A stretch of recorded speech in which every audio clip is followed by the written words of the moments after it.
For Wheeling University Athletics, I'm Zach Ziegler. Hello, everyone, and welcome to another edition of the Patrick Stanton Show. Currently joined by Wheeling University head track and field coach Patrick Stanton. And Pat, you guys are back in action now in 2022. Talk about this break and what it did for you guys and how you guys were training.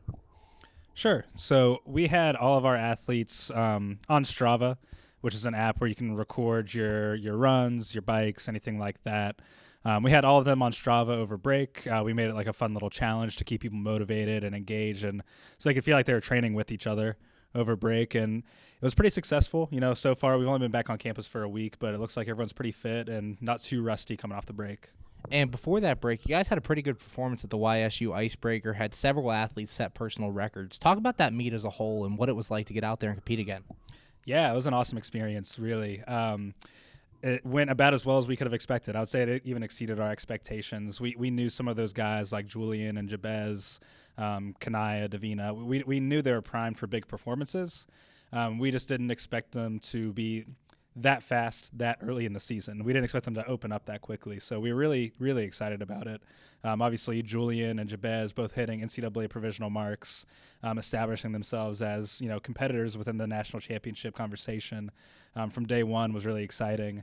Davina, Kanaya, Heaven all establishing themselves as some of the top sprinters in the conference, and Brea and Janae and Aisha all doing the same with the hurdles.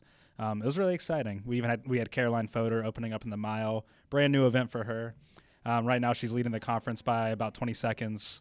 So obviously the distance events, they'll catch up throughout the rest of the indoor season as people kind of get their rest from cross country and start to race a little bit more. But we're really excited about that for her, for that being her first time doing the event, and she showed a lot of promise in it. And to have so many people setting such fast times early in the season, what confidence does that give you as a coach moving forward?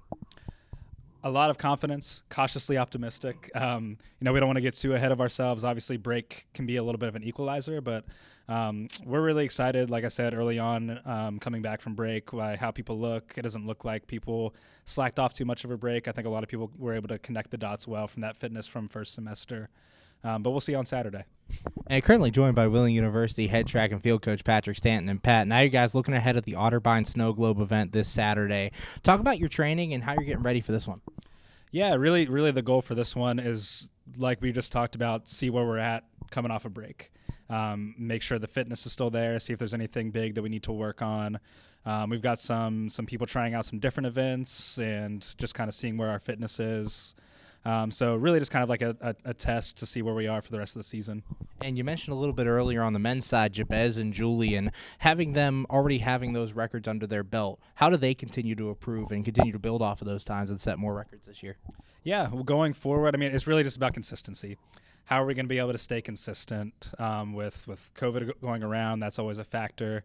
If you're out with COVID, you're out for 5 days. That can take out a chunk of your training. So we really just want to make sure that we're able to stay as consistent as possible.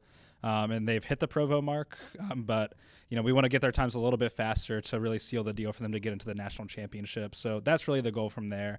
We've got kind of times in the back of our heads of like, okay, if they can hit these marks, then that really gives them a lot of confidence to get selected for the championship. So that's really the next goal from here for them. And then on the women's side, you guys were MEC championships in the outdoor season, a great start to this year. How do they continue to build and keep getting better with girls like Aisha and Heaven, as you mentioned earlier? Yeah, early on in the indoor season, obviously it's only about 2 weekends under our belt for the conference. We look like we're going to be in strong contention to win indoor. That's the goal. There's going to be a lot of tough teams on our backs. Just because we won last year doesn't mean that people are chilling and just giving it to us. Charleston's going to have a really tough women's team. They look really good early on. So does West Liberty. And Wesleyan hasn't competed yet, but they were second place last year, and they're going to have a lot of good girls returning. So I think it's going to be a lot of really deep competition on the women's side, maybe a little bit deeper than last year. But I think that we have as good a shot as anybody, and we look strong early on. And finally, what are some of your goals for this upcoming meet, and what are some of your keys to success for your team? Goals, really just kind of see where we're at. If we can better some of our marks from Youngstown, then that's great.